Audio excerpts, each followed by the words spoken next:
Hi guys, welcome to our channel explain world. हम आते हैं हॉलीवुड मूवीज की हिंदी एक्सप्लेनेशन। तो इस बार मैं प्लान बहुत ही बेहतरीन मूवी जिसका नाम है एल्विस।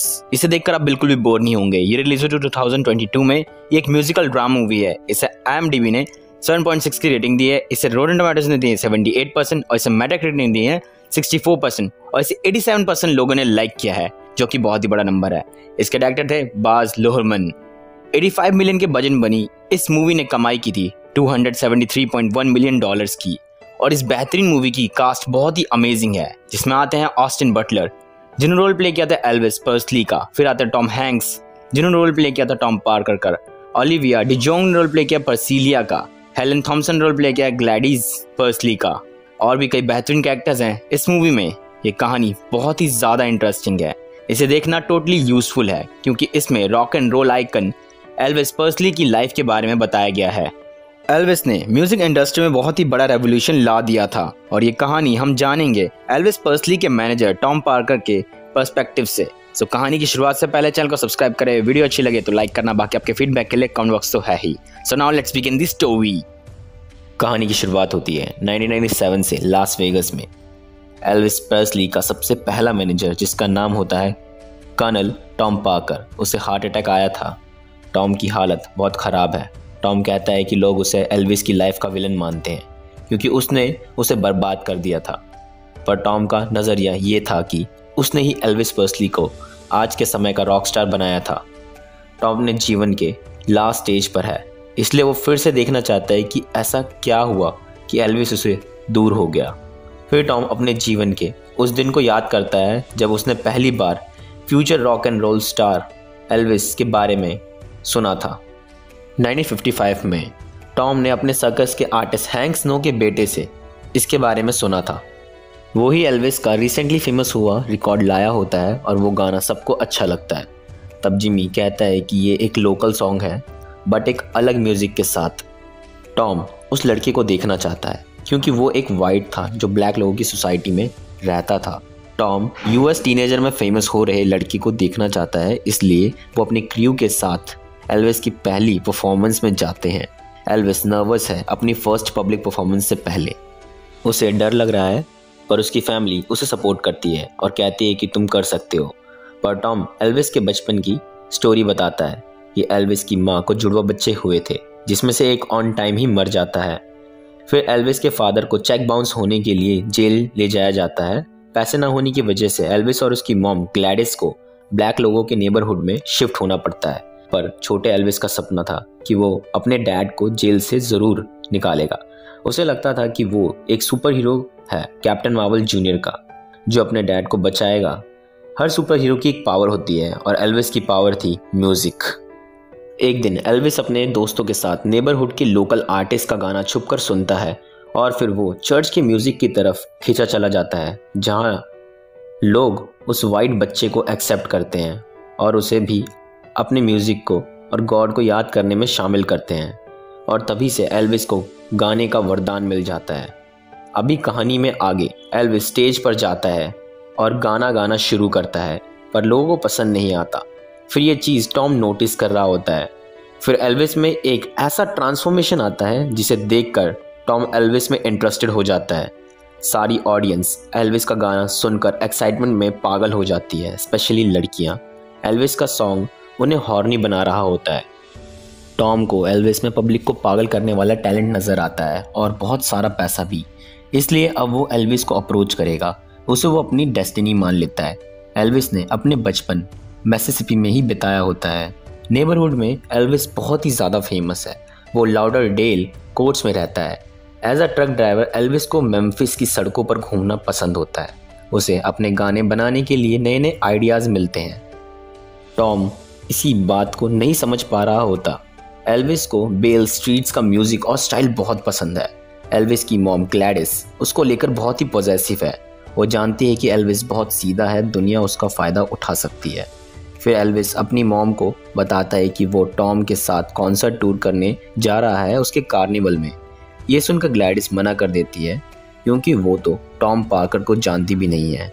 पर एल्विस जिद करता है इस टूर पर जाने के लिए, क्योंकि उसे पैसे कमाकर अपनी फैमिली को दुनिया का वो हर सुख देना है जो वो डिज़र्व करते हैं। स्पेशली उसकी मॉम को वो बहुत खुश देखना चाहता है क्योंकि ग्लैडिस ने अपने जीवन में बहुत स्ट्रगल किया है। इसी बात पर उनकी लड़ाई हो जाती है। फिर वो अपनी मॉम को मनाता है। ग्लैडिस रोते हुए कहती है कि मैंने उन लड़कियों की नज़रों में कुछ ऐसा देखा है जो तुम्हें मुझसे दूर कर देगा। उस दौरान एल्विस अपनी मॉम से प्रॉमिस करता है कि वो किसी को भी अपने और उसकी मॉम के बीच में नहीं आने देगा और वो सिर्फ कुछ ही दिनों के लिए जा रहा है। फिर वो निकल पड़ता है अपने सफ़र पर। पहले वो सब लुजियाना, फिर मेम्फिस। हैंक स्नो की परफॉर्मेंस किसी को नहीं पसंद, सबको अब एल्विस पर्सली को सुनना पसंद है। एल्विस रोज़ अपनी परफॉर्मेंस के बाद अपनी मॉम को कॉल करा करता। वो लड़कियों से दूर रहता जैसे कि उसने अपनी मॉम से प्रॉमिस किया होता है। उनका टूर अलबामा जाता है। अब हैंक स्नो को एल्विस से जलन होने लगती है क्योंकि सबका अट्रैक्शन एल्विस बन गया है। टॉम को हैंक के बुरा मान जाने से कोई फर्क नहीं पड़ता क्योंकि उससे एल्विस बहुत फ़ायदा दे रहा है। एल्विस पर्सली ने पूरे कार्निवल में धूम मचा रखी होती है। लड़कियां पागल हैं एल्विस के पीछे। फिर एक दिन एल्विस अपनी जवानी के जोश को कंट्रोल नहीं कर पाता और एक लड़की के साथ सो जाता है। फिर वो डेटोना कार्निवल से पहले ड्रग्स की गोली ले लेता है और बहुत ही एनर्जेटिक परफॉर्मेंस करता है जिसे देखकर सारी लड़कियां हॉर्नी हो जाती हैं। फिर रात में टॉम को एल्विस अकेला खड़ा नजर आता है। वो किसी बात को सोचकर परेशान है। फिर टॉम उससे पर्सनली बात करता है और कहता है कि एल्विस तुम खो गए हो, तुम कुछ बड़ा करना चाहते हो पर कर नहीं पा रहे। मैंने तुम्हारे कंधों पर बोझ नोटिस किया है, इसलिए मैं तुम्हारे जीवन को और ऊपर ले जाना चाहता हूँ। तुम बहुत कुछ कर सकते हो। टॉम कहता है कि मुझे हैंक ने तुम्हें निकालने के लिए कहा पर मैं ऐसा नहीं कर सकता। एल्विस कहता है कि मैं कैसे ग्रेट बन सकता हूँ। टॉम कहता है कि मैं तुम्हें बड़े लेबल RCA की हेल्प से तुम्हें टीवी पर लॉन्च करूँगा, बस तुम्हें कुछ चीज़ों को सेक्रीफाइस करना पड़ेगा जैसे सैम फिलिप्स के सन रिकॉर्ड्स को, जिसे हम तुम्हारा कॉन्ट्रैक्ट खरीद लेंगे।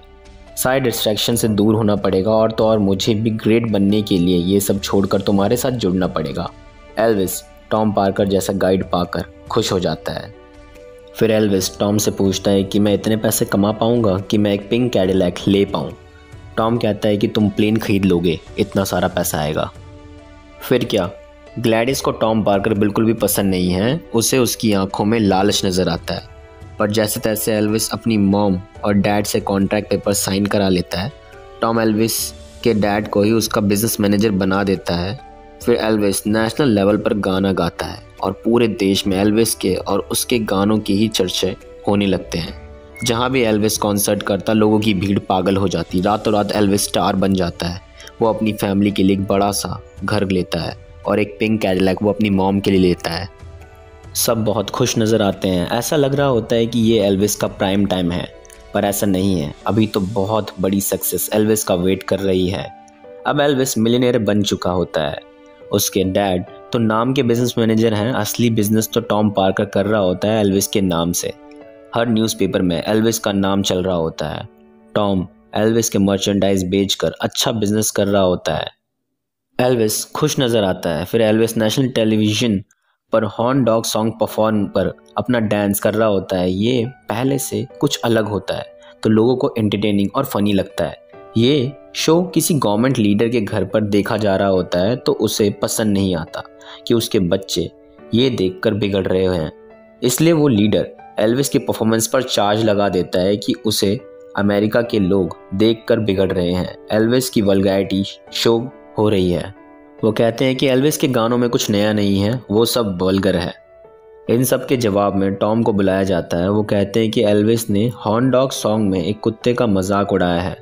सारे लीडर्स कहते हैं कि अगर एल्विस को अपना करियर कंटिन्यू रखना है तो उसे वल्गर डांस करना बंद करना पड़ेगा और तो और वो सिर्फ फैमिली शोज़ ही करेगा। टॉम इस बात पर अग्री हो जाता है। एल्विस को इस बात का बहुत दुख होता है। टॉम फिर एल्विस से एक फैमिली शो करवाता है जिसमें एल्विस और उसका क्रू एक कुत्ते के सामने परफॉर्म करता है। ये उन्हें सबसे ज़्यादा इंसल्ट फील कराता है। एल्विस डांस भी नहीं कर पाता। वो ये जानकर ही डिप्रेस हो जाता है। वो खुद को लेकर टेंशन में आ जाता है। सारे लोग एल्विस से पुराने एल्विस की तरह परफॉर्म करने की डिमांड करते हैं, पर उदास एल्विस इतने सारे लोगों को अपनी फीलिंग्स नहीं समझा सकता। एल्विस को दुखी देखकर ग्लैडिस कहती है कि ये सब टॉम पार्कर की गलती है, इसलिए तुम अपने मन अनुसार नहीं परफॉर्म कर पा रहे। पर एल्विस को लगता है कि उसकी मॉम गुस्से में कुछ भी बोल रही है। फिर एल्विस अपनी मॉम से लड़ाई करके बाहर बेबल स्ट्रीट में घूमने चला जाता है। वहाँ एल्विस अपने फ्रेंड्स से मिलता है और वहीं पर वो एक परफॉर्मेंस को देखता है जो कि उसे बहुत ही अमेजिंग लगती है और रियली वो बहुत ही ज़्यादा अमेजिंग होती भी है। एल्विस का फ्रेंड किंग उसे एडवाइस देता है कि तू वो कर जिसमें तू और तेरा दिल खुश रहना चाहते हो। फिर अगले दिन उसकी फ़ोटो पेपर में छप जाती है। तब गवर्नमेंट लीडर टॉम को सुनाते हैं कि एल्विस काले लोगों के साथ क्यों रहता है, वाइट इसे पसंद नहीं किया। टॉम जैसे तैसे सब लीडर्स को शांत करवाता है। फिर टॉम की गारंटी पर रॉसवुड पार्क में एक कॉन्सर्ट कराया जाता है जिसमें ब्लैक लोग अलाउड नहीं होते। वहाँ बहुत सारी पुलिस प्रेजेंट होती है, 10,000 फैंस वहाँ आए होते हैं। परफॉर्मेंस से पहले टॉम एल्विस को समझा रहा होता है कि तुम्हें नॉर्मली परफॉर्म करना है और वापस आ जाना है। वहाँ एल्विस की फैमिली भी आई हुई है। एल्विस को बोला गया है कि उसने कुछ भी उल्टा पुल्टा किया तो पुलिस उसे अरेस्ट कर लेगी, पर एल्विस लोगों की एक्साइटमेंट और खुशी को देख रहा होता है। वो कहता है कि गवर्नमेंट में लोग मेरे बारे में बहुत कुछ बुरा बोल रहे हैं, तो क्या मैं उनकी सुनूंगा या एज एन आर्टिस्ट अपनी सुनूंगा। ये बात सुनते ही टॉम डर जाता है। एल्विस मोमेंट को एंजॉय करना चाहता है, उससे रिजल्ट की टेंशन नहीं है। फिर क्या, एल्विस की परफॉर्मेंस स्टेज तोड़ होती है। पूरी पब्लिक उसे देखकर हिल जाती है। फीमेल फैंस पागल हो जाती हैं। फिर police out of control public को कंट्रोल करती है एंड देन फिर वो एल्विस को भी अरेस्ट कर लेती है। टॉम सोच रहा होता है कि एल्विस ने मेरी बात क्यों नहीं सुनी। एल्विस की मॉम एल्विस को लेकर परेशान हो जाती है। एल्विस ने अपनी आज़ादी की जगह अपनी ऑडियंस को चुना। उसने अपने फैंस के लिए गाना गाया। उसे कोई गिल्ट नहीं है इस बात का। अब टॉम पार्कर को कुछ भी करके एल्विस को जेल जाने से बचाना था। टॉम ग्लैडिस से कहता है कि या तो एल्विस को 2 साल के लिए जेल जाना पड़ेगा या जर्मनी जाना पड़ेगा आर्मी में। दिल पर पत्थर रखकर एल्विस को आर्मी में जाना पड़ता है। ये बहुत ही बड़ा सदमा होता है ग्लैडिस के लिए अपने बेटे से दूर होने का। 1958 में एल्विस जर्मनी चला जाता है, पर उससे पहले ग्लैडिस ये सदमा सहन नहीं कर पाती और हार्ट अटैक से मर जाती है। एल्विस जैसे ख़त्म सा हो गया होता है, उसे कुछ समझ नहीं आ रहा होता। टॉम एल्विस की फैमिली को संभाल रहा होता है। टॉम देखता है कि एल्विस अपनी मॉम के कपड़ों से लिपट कर रो रहा होता है। टॉम उसे चुप कराता है। वो कहता है कि ऐसे हार मत मानो, तुम्हारी मॉम ने तुम्हारे लिए सेक्रीफाइस किया है, इसे ऐसे ही बर्बाद मत करो। फिर एल्विस टॉम की बात मानकर बाहर मीडिया के आगे बात करता है। लोग उसे सिंपैथी देते हैं। फिर 1959 जर्मनी में सबसे खतरनाक चीज़ एल्विस के साथ हो जाती है। उसे पर्सिलिया जो कि United states air force officer की बेटी से प्यार हो जाता है। दोनों एक दूसरे को बेहद चाहते हैं। फिर आराम से 2 साल बीत जाते हैं और जैसे कि टॉम ने प्रॉमिस किया था, वो एल्विस के आते ही उसे हॉलीवुड में इंट्रोड्यूस कराता है एज अ ड्रामेटिक हीरो। इसके बाद बिना गाना गाए ही एल्विस के सितारे बुलंदियों पर होते हैं। सक्सेस उसके कदम चूम रही होती है। फिर एल्विस पर्सिलिया से शादी कर लेता है और उन्हें एक डॉटर भी होती है। टॉम ने एल्विस को हॉलीवुड का हाईएस्ट पेड एक्टर बना दिया होता है, पर उस समय दुनिया बदल रही होती है। तभी न्यूज़ आती है कि डॉक्टर मार्टिन किंग लूथर को उनके नॉन वायलेंस मूवमेंट के दौरान गोली मार दी गई। इसलिए एल्विस बहुत दुखी हो जाता है। वो एक अच्छे इंसान थे। उस दुख की घड़ी में तो एल्विस को एक स्पॉन्सर के बारे में बताता है। टॉम उसे कहता है कि सिंगर की स्विंग मशीन की कंपनी है, उनके लिए तुम्हें बस परफॉर्म करना है। पहले तुम सिंगर थे, फिर तुम एक्टर बने, अब तुम फैमिली एंटरटेनर बन जाओगे। वहाँ बैठा जेरी कहता है कि इसे अप्लायंसेस बेचने वाला सेल्समैन बोलते हैं। इस बात से एल्विस गुस्सा होकर वहाँ से चला जाता है। फिर पर्सिलिया एल्विस से कहती है कि हमें पैसों से प्यार नहीं है, हमें तुमसे प्यार है, तुम्हें जो पसंद है तुम वो करो। इसके बाद एल्विस अगले दिन आउटसाइड के कंसल्टिंग ग्रुप से मिलता है। अब क्रिसमस स्पेशल शूट है। एल्विस वापस अपने अंदर के ओल्ड वर्जन को वापस लाना चाहता है। टॉम शूट पर क्लाइंट्स को लेकर आता है, पर एल्विस एक ब्लैक लेदर आउटफिट में स्टेज पर आ जाता है। फिर एल्विस वहाँ एक सेक्सुअलिटी परफॉर्मेंस परफॉर्म करता है। वो पूरी परफॉर्मेंस बाकी क्लिप्स के साथ ही टीवी पर टेलीकास्ट की जा रही होती है। एल्विस अपना song if I can dream गाता है। वो कहता है कि he will do what he want. सारे इन्वेस्टर क्लाइंट एल्विस की ये परफॉर्मेंस देखकर, जो कि उनके अकॉर्डिंग नहीं हुई थी, वहाँ से टॉमी से नाराज़ होकर चले जाते हैं। टॉमी सोच रहा होता है कि ये एल्विस ने क्या कर दिया और ऐसा क्यों हुआ। क्रिसमस स्पेशल ख़राब हो जाता है। टॉमी को लगता है कि हिप्पीज़ ने एल्विस का दिमाग ख़राब कर दिया है, पर कुछ भी हो वो एपिसोड मैसिव हिट हुआ। फिर रॉबर्ट एफ कैनेडी को शूट कर दिया गया। वो अमेरिका के प्रेसिडेंट थे। एल्विस को इस घटना ने हिला दिया था। रॉबर्ट उसके फेवरेट थे। स्टीव ब्लेंडर कहता है कि हमें इसके ऊपर एक स्टेटमेंट देनी होगी क्योंकि नेशन को हमारी आवाज़ की ज़रूरत है, खासकर से एल्विस तुम्हारी आवाज़ की ज़रूरत है नेशन को। पर टॉमी एल्विस को किसी भी पॉलिटिकल और रिलीजियस मैटर में ना पढ़ने की सलाह देता है और उसे मना कर देता है। एल्विस कहता है कि मैं ऐसे शांत कैसे बैठ सकता हूँ, मैं क्या सिर्फ स्वेटर बेचने के लिए एल्विस हूँ, मुझे नेशन में चेंज लाना है। टॉमी कहता है कि इन सब बातों से कोई फ़र्क नहीं पड़ता। उसका कहना है जो भी हो शो के एंड में एक स्वीट सा क्रिसमस सॉन्ग परफॉर्म कर देना, वरना इन्वेस्टर तुम पर कॉन्ट्रैक्ट तोड़ने के लिए केस कर देंगे और मैं ज़्यादा तुम्हारे करियर को नहीं बचा सकता, तुम समझो। फिर एल्विस अपने दर्द को पन्नों पर उतारता है और जब परफॉर्म करता है तब वो अपने पेन को ऑडियंस के सामने एक्सप्रेस करता है। वो सॉन्ग बहुत हिट होता है और टॉमी को अब पता चल गया होता है कि एल्विस उसके साथ ज़्यादा समय तक नहीं टिक पाएगा और वो उसे छोड़कर चला जाएगा।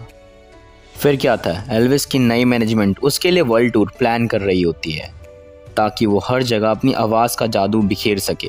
वही लोग एल्विस को बताते हैं कि तुम्हारे पास लास्ट ईयर भी जर्मनी और जापान से 1 मिलियन का ऑफ़र था, वो भी एक परफॉर्मेंस के लिए। पता नहीं टॉमी ने मना क्यों कर दिया। अब एल्विस को भी कुछ बड़ा करना है। वो भी अपने टैलेंट को एक लेवल अप ले जाना चाहता है। वेगस में टॉमी को मिस्टर खैम नाम का बिजनेसमैन बुलाता है और उसे कहता है कि तुमने तो अपने पेट पर ही लात मार ली, एल्विस तो दूसरों के साथ काम कर रहा है। तब हमें कर्नल का सबसे बड़ा डर पता चलता है कि वो तो अमेरिका का नागरिक है ही नहीं, उसके पास तो कोई ऐसा भी डॉक्यूमेंट नहीं है जो ये प्रूव कर सके कि वो एक अमेरिकन सिटीज़न है। तभी वो कभी एल्विस को इंटरनेशनल लेवल पर परफॉर्मेंस के लिए बाहर नहीं लेकर गया। इसके बाद कर्नल बीमार पड़ने का नाटक करता है और एल्विस उससे मिलने हॉस्पिटल आता है ताकि सब फुल एंड फाइनल कर सके। देन वो एल्विस को कहता है कि उसके हार्ट अटैक आया था। फिर वो उसकी तारीफ़ करता है। फिर एल्विस उससे कहता है कि अब हमें अलग हो जाना चाहिए। कर्नल कहता है कि तुम सही बोल रहे हो, मुझे भी अब रिटायर हो जाना चाहिए। फिर वो एल्विस को इमोशनल ब्लैकमेल करता है। फिर वो एल्विस को लास वेगस की चमक धमक दिखाता है। वो एल्विस को वेगस के सबसे बड़े इंटरनेशनल होटल में ले जाता है जहाँ का परफॉर्मेंस स्टेज देखकर एल्विस बहुत इम्प्रेस हो जाता है। पर एल्विस कहता है कि यहाँ परफॉर्म करने में बहुत खर्चा आएगा। तब कर्नल कहता है कि यही तो अच्छी बात है, इस होटल की ओपनिंग होने वाली है, इसलिए ये तुम्हें यहाँ बुलाएंगे परफॉर्मेंस के लिए।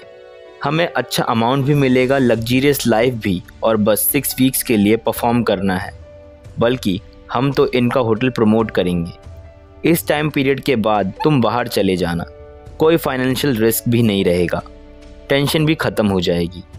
एल्विस इतने अच्छे ऑफ़र को मना नहीं कर पाता और वो रेडी हो जाता है परफॉर्म करने के लिए। फिर एल्विस कुछ नया आर्ट प्लान करता है लास वेगस के लिए, जो कि बहुत ही अमेजिंग होता है। सुनकर मज़े ही आ जाते हैं। फिर वो परफॉर्मेंस और ग्रैंड ओपनिंग का दिन आ जाता है। एल्विस अपने पुराने सॉन्ग्स को और पैशन के साथ परफॉर्म करता है। वहीं पर कर्नल एल्विस को 5 साल के लिए बेच देता है, $5 मिलियन के लिए। एल्विस को ये पता भी नहीं होता। फिर कर्नल को इस एफर्ट की वजह से मिस्टर खैम उसके पुराने सारे कर्जे माफ़ कर देता है और कर्नल को पैसे भी देता है। फिर एल्विस वहाँ लोगों के प्यार में इतना चूर हो जाता है कि भीड़ में अपनी वाइफ को नज़रअंदाज कर देता है। फिर पैसिलिया भी ये नोटिस कर लेती है। परफॉर्मेंस ख़त्म होती है। तब कर्नल देखता है कि उसके कॉन्ट्रैक्ट पर लिखा होता है कि जब तक एल्विस लास वेगस के होटल में रहेगा तब तक कर्नल को अनलिमिटेड पैसे मिलते रहेंगे। फिर कर्नल एल्विस की तारीफ़ करता है। फिर इस ग्रैंड परफॉर्मेंस के बाद एक प्रेस कॉन्फ्रेंस होती है जिसमें एल्विस कहता है कि वो अपनी परफॉर्मेंस करने जापान और यूरोप में जाना चाहेगा। अब ऐसे ही परफॉर्मेंस करते हुए 6 हफ्ते बीत जाते हैं। एल्विस के लिए ये उसकी आखिरी परफॉर्मेंस है। फिर कर्नल एल्विस को फेक डेथ थ्रेट्स दिलवाता है ताकि वो आउट ऑफ कंट्री ना चला जाए। उसकी न्यू मैनेजमेंट से प्रूफ मांगता है कि विदेश में वो एल्विस को कैसे सिक्योर करेंगे। एल्विस ने बहुत से शूट आउट देखे थे तो वो बहुत डरा हुआ होता है, इतना कि पर्सनल गन लेकर घूमने लगता है। एल्विस की मेंटल हेल्थ खराब हो जाती है, वो बाहर घूमना बंद कर देता है। पर न्यू मैनेजमेंट के लोग एल्विस को समझाते हैं। देन एल्विस फिर से बाहर अब्रॉड जाने की जिद करता है। फिर कॉनल उसे कहता है कि जब तक वो एक टाइट सिक्योरिटी को इंश्योर करेगा तब तक हम अमेरिका की 15 सिटीज़ में 15 शो करते हैं। ऐसे करते हुए कॉनल एल्विस को 4 साल तक रोक लेता है। कॉनल ऐसा नहीं कि एल्विस के वर्ल्ड टूर का सपना पूरा नहीं करवाया, कॉनल ने ही एल्विस का शो पूरे वर्ल्ड में सैटेलाइट के थ्रू टेलीकास्ट करवाया, जिसे पूरे वर्ल्ड में 1.5 बिलियन लोगों ने देखा था। एल्विस पागल सा हो चुका था, वो होटल में ही रहने लगा था, घर भी नहीं जाना चाहता था, वो अपनी वाइफ को भी चीट करने लगा था। फिर वो उसी होटल रूम में बेहोश हो जाता है और अपने घर पर उठता है। उसकी वाइफ उसे छोड़कर जा रही होती है क्योंकि वो उससे परेशान है, क्योंकि वो ड्रग्स लेता है।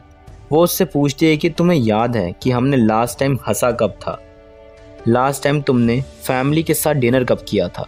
एल्विस और उसकी वाइफ दोनों इमोशनल होते हुए रो रहे होते हैं। फिर सीलिया कहती है कि मैं अपनी बेटी को अपने साथ ले जा रही हूँ। फिर वो एल्विस को छोड़कर वहाँ से चली जाती है। एल्विस वहाँ बैठकर रोने लगता है। साल चल रहा होता है 1973।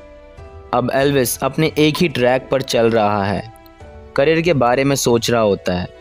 न्यू मैनेजमेंट सोच रही होती है कि कॉनल एल्विस को आउट ऑफ कंट्री क्यों नहीं जाने दे रहा। फिर ये लोग इस बात को सीरियस लेते हुए इन्वेस्टिगेशन करते हैं। फिर जेरी एल्विस को बताता है कि कॉनल यहाँ का सिटीज़न है ही नहीं, उसके पास कोई प्रूफ नहीं है कि वो अमेरिका का सिटीज़न है, इसलिए वो तुम्हें जाने नहीं देना चाहता। एक्चुअल में टॉम पार्कर उसका नाम है भी या नहीं ये भी नहीं पता। तभी एल्विस अनकॉन्शियस होकर गिर जाता है। तभी एल्विस को सारी पुरानी बातें याद आने लगती है कि कैसे कॉनल ने उसका अपने फ़ायदे के लिए इस्तेमाल किया। उसको बुरा लगने लगता है। एल्विस की तबीयत इतनी ख़राब हो जाती है, पर फिर भी कॉनल डॉक्टर को ऑर्डर देता है कि इसे ठीक करो और स्टेज पर भेजो। इतना सेल्फिश नेचर एल्विस ने पहली बार देखा होता है। इवन एल्विस के फादर भी उसके प्रेशर में आ जाते हैं। पर एक बात तो साफ थी कि एल्विस समझ चुका होता है कि कौन उसका है और कौन नहीं। देन पूरी ऑडियंस के सामने एल्विस धीरे धीरे सबको बताना शुरू करता है कि कैसे कॉनल ने उसे उसके सोने के पिंजरे में कैद कर लिया है। एल्विस सबको कॉनल की सच्चाई बताता है और FBI को भी बुलवा लेता है। कॉनल शॉक हो जाता है, लेकिन अब कॉनल गुस्सा है एल्विस पर, इसलिए वो कहता है कि अगर एल्विस अलग होना चाहता है तो यही सही। फिर कॉनल जब एल्विस उससे पहली बार मिला था तब से लेकर अब तक के बिल बनवाता है ताकि सब वसूल कर सकें। फिर जब एल्विस अगले दिन निकलने वाला होता है होटल से, तब उसके डैड उसे बताते हैं कि कॉनल ने पेपर्स भेजे हैं कि हमें उसे अराउंड $8 मिलियन देने हैं और हमारे पास एक भी रुपये नहीं है। एल्विस के फादर कहते हैं कि अगर हमें जेल जाने से बचना है तो कॉनल को वापस लेना होगा अपनी टीम में। एल्विस इस बात पर गुस्सा हो जाता है। फिर एल्विस को पार्किंग में कॉनल मिल जाता है। वो अपने पैसे वापस मांगता है और दोनों की बहस हो जाती है। कॉनल कहता है कि तुम में मैं हूँ और मैं में तुम, हम दोनों ने एक दूसरे को बनाया है। वो एल्विस को डराता है कि अगर तुम चले जाओगे तो तुम्हारे फादर हैं, वो तो अकेले हो जाएंगे। तब वो इमोशनल हो जाता है और रोते हुए सोचने लगता है। फिर वो अपने डैड से कहता है कि कॉनल से कह दो मैं वापस आ गया। फिर सैडनेस में एल्विस जीता है और एक दिन वो अपनी बेटी और उसकी मदर से मिलता है। फिर सीलिया को पता है कि एल्विस अंदर से टूट गया है। वो उसे कहीं दूर जाकर रेस्ट करने के लिए कहती है। एल्विस कहता है कि मैं 40 का हो जाऊंगा और मैंने अभी तक कुछ भी नहीं ऐसा किया कि लोग मुझे याद रखें। फिर सीलिया कहती है कि कम से कम अपने सपनों को तो जी लो। एल्विस कहता है कि मैं अपने सपनों से बाहर आ गया हूँ। फिर दोनों अलग होते हैं और एल्विस कहता है कि मैं तुमसे हमेशा प्यार करूँगा। फिर एल्विस कहता है कि मैं वो पंछी हूँ जिसके पैर नहीं हैं और उड़ता ही चला जा रहा हूँ, पर अब मैं थक गया हूँ। फिर खबर आती है कि 42 की एज में एल्विस पर्सली की हार्ट अटैक से मेम्फिस के घर में डेथ हो गई। इस खबर से अमेरिका हिल जाता है। पूरा अमेरिका रो रहा होता है। कर्नल कहता है कि डॉक्टर्स ने कहा कि वो हार्ट अटैक से मर गया। लोग कहते हैं कि एल्विस को मैंने मारा, पर असल में उसे प्यार ने मारा जो वो ऑडियंस से करता था। वो इतना प्रेशर झेल नहीं पाया कभी। 1977 में मरने से हफ्ते पहले बार वो बहुत बीमार होता है, पर फिर भी वो परफॉर्म करता है, जो कि यादगार परफॉर्मेंस होती है उसकी ऑडियंस के लिए जिनसे वो प्यार करता था। फिर एल्विस के मरने के कुछ सालों बाद कोर्ट में ये प्रूफ हो जाता है कि कर्नल ने एल्विस को परेशान किया और उसका गलत फ़ायदा उठाया। कर्नल के आखिरी कुछ साल बहुत बुरी हेल्थ में बीते। वो वेगस में फॉर्च्यून मशीन में खेलता रहता। Elvis Presley best selling solo recording artist of all time है। म्यूज़िक कल्चर को नई उड़ान दी एल्विस ने, लोगों में विश्वास जगाया। ये कहानी बहुत ही इमोशनल थी। कहानी का अंत वैसा नहीं हुआ जैसा एल्विस चाहता था, पर उसने अपनी छोटी सी लाइफ में भी बहुत बड़ी छाप छोड़ दी थी। आई होप आपको स्टोरी पसंद आई हो। वीडियो अच्छी लगी तो लाइक करना, बाकी आपके फीडबैक के लिए कमेंट बॉक्स तो है ही। जाते जाते अपनी फेवरेट मूवीज़ के एक्सप्लेनेशन के लिए सब्सक्राइब करें एक्सप्लेन वर्ल्ड को। मैं मिलूंगा आपसे नेक्स्ट बैक स्टोरी। तब तक बाय बाय, सायोनारा।